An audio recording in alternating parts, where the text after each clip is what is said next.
Asalaamu calaykum saaxiibayaal.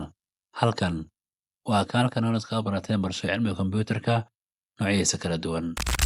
Muuqaalkan insha Allah waxaan ku baran doonaa qaabka loo samaysto bandhigga dib u daaridda kombiyuutarka ee Start button. Soo dhawo marka la daawade. Dabcan muuqaalkan waxaan ku baran doonaa qaabka loo samaysto bandhigga dib u daaridda kombiyuutarka ama kombiyuutarka dib u soo kiciya ee loo yaqaano Restart button. Haddaba si aan u samayno Restart button waxaan haysanaa doorashooyin dhowr ah.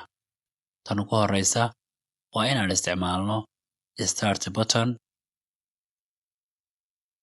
kadibna aan tagno badhanka loo yaqaano Power, kadibna aan ka dooranno Restart. Ama qaabka labaad oo ah inaan isticmaalno shortcut annaga oo isla qabanayna Alt iyo F4. Kadibna halkan ka raadinaynaa Restart.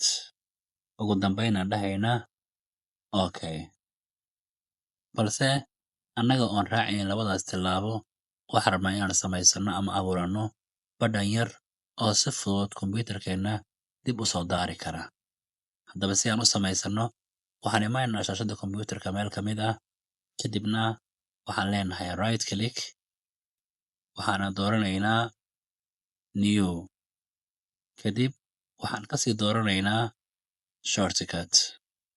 Kadib waxaan qoraynaa amarkii lagu abuuri lahaa badhankeena Restart.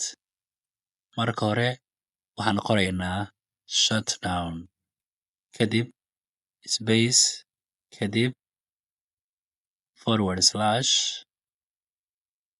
kadib xarafka R oo u taagan Restart, kadib space, kadib /,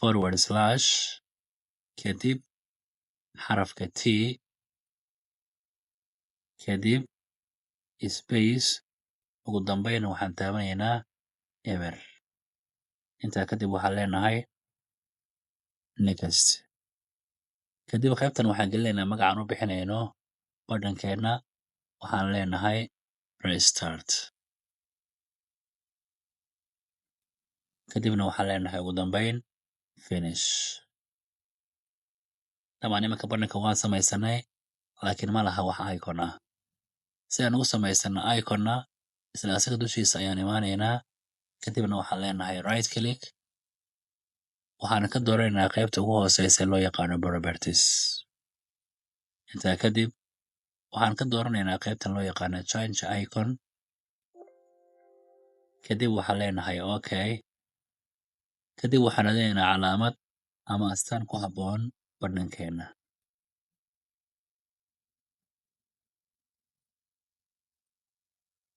Dabcan kan ayaan u dooraynaa, kadibna waxaan leenahay OK. Intaa kadibna waxaan leenahay apply, ugu dambeynna waxaan leenahay OK.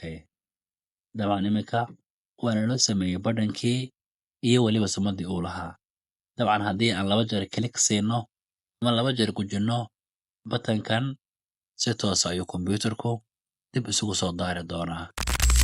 Muuqaalkayna maantana halkaas ayaan ku soo koobayaa.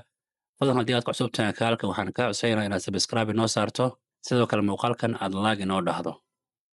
Muuqaalkan muuqaalka xiga inta aan kulmi doona walaalkiin Cabdirasaaq Cabdullaahi idinku dhaafay sida ay nabadgelyo. Wassalaamu calaykum waraxmatullaahi wabarakaatuh.